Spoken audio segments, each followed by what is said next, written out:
Taga saan ka ba? Dito po, para Ano, pag-aral. ano ka dito? Teacher po. Teacher? Ba't may radyo ka? Sa school po namin. Ano ka, security ng ano? Sa ano po sa school po namin, Pang?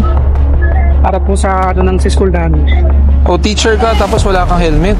Sorry po. Paano naman natin tuturuan ng ating mga estudyante kung ganun? ORCR na rin po. Viral sa social media mga idolo na posibleng masuspinde sa MMDA si Sir Gab o si MMDA Head of Special Operations Group sa clearing operation na si Mr. Gabriel Go. Dahil nga mga idol sa issue na meron daw siyang teacher na pinahiya sa social media. Dahil kung makikita niyo mga idol sa video is talaga namang merong traffic violation itong teacher dahil hindi siya nagsuot ng helmet. So tama lang naman nasitahin siya mga idol and syempre nga mga idol teacher siya. So siya dapat yung unang kakitaan ng tamang gawain, no? Hindi yung alam mong teacher ka tapos lumalabag ka sa batas trapiko. So siguro mga idol yun lang yung naging issue and lumaki nga mga idol. Syempre nga naman may mga grupo ng teacher, di ba? So parang nasaktan, di ba? So parang ganoon mga idol. So pero ayon naman sa MMDA chairman no na hindi naman daw suspende si Sir Gab mga idol no. Bali tinanggal lang muna siya or hindi pinasama sa clearing operation. Tsaka para sa akin mga idol tama naman yung ginagawa ni Sir Gab no na pag-video sa ginagawa niyang clearing operation o ginagawa niyang pagsita sa mga kamote rider. Dahil nakikita natin mga idol, nakikita natin at nakakapulutan natin ng aral yung mga napapanood natin na talagang makikita mo yung mga traffic violation na ganito pala yung mga hindi dapat o dapat gawin sa kalsada, di ba? So yun mga idol, para sa akin lang naman mga idol is mas okay naman yun. Total, naka-blurred naman mga idol yung muka nitong mga pasaway no na mga minsan government official pa nga di ba? Tapos yung mga kamote rider na walang lisensya, walang helmet, ang daming violation. So parang ganoon mga idol. Kaya tara, huwag natin patagalin pa mga idol. Panoorin natin kung ano ba yung naging eksena, kung bakit muntikang masuspinde si Sir Gab. Pero bago yun, huwag niyo kalimutan mag-subscribe. Alright. Laga dito. Tatakbo pa eh.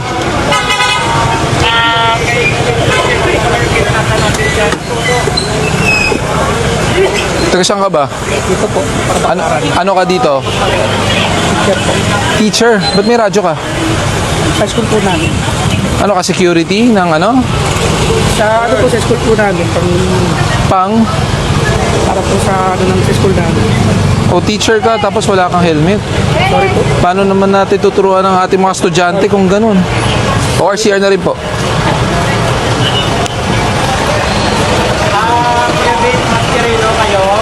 Sir, baka pwede wag din ang iyaro sa ano. Kaliwa kayo. Sa ano nyo, naka-update teacher. Blurred ka naman eh. Huwag ka na lang magpapakilala ng pangalan mo. Dapat inisip nyo muna yan bago kayo gumawa ng mali. Beles! Beles! Isa lang i-edit, isa lang yung tow truck natin para ano. No helmet. Copy. Sige.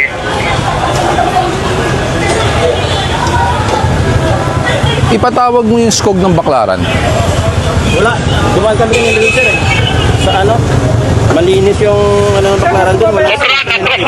Pwede po yan sa Bayad Center. Bayad center. Opo, pwede. Magkano pong 1.5 po sir. 1.5, no helmet. Sa PAOP, Empleyado pa rin siya, hindi siya suspended sa trabaho. It's just that hindi muna namin siya pinasama sa clearing operations pending investigation. Until ma-resolve po yung complaint. Yes, wala naman pong time na inalat tayo kung hanggang saan siya Sabi hindi. natin na no exemption po. Yung may mga sumusuporta po na dapat lang pinost yung video. Well, syempre maraming conflicting na opinion tungkol dyan. Dahil marami rin naman nakaka-appreciate no mga post na ganyan. Dahil nga nakikita na one, may ginagawa ang aming ahensya. And number two, naipakita yung maling gawain na nalalaman na ating mga kababayan na pag gumawa ka ng mali, ikaw ay posibleng ma-penalize pag nahuli ka. So, for purposes of educating the public sa aming trabaho, sa tamang gawain, sa pagsunod sa batas trapiko, nakakatulong po ito to educate. So, ang kailangan naman siguro ay linawin namin yung panuntunan sa pagpo-post para hindi na po maulit yung ganito pong mga pangyayari. Investigation po. Well, na-receive namin kahapon yung complaint sa isang teachers organization. Naka-receive rin ako ng tawag kay Kong Lacson ng Manila Teachers Party List para iparating sa atin nga yung lumabas na or nag-viral na video kung saan si Mr. Gabriel Go ay may nahuling teacher. Agad naman po nating inaksyonan yan. Bagamat hindi siya suspendido sa trabaho, sinuspend muna natin yung clearing ops niya. Meaning, tuloy-tuloy pa rin naman yung pag-clear natin sa mga pangunahing lansangan. It's just that hindi muna po natin siya pinasama pending yung investigation. Ngayong araw na to, mag-i-issue tayo ng show cause order para magpaliwanag si Mr. Gabriel Go tungkol doon sa nangyari.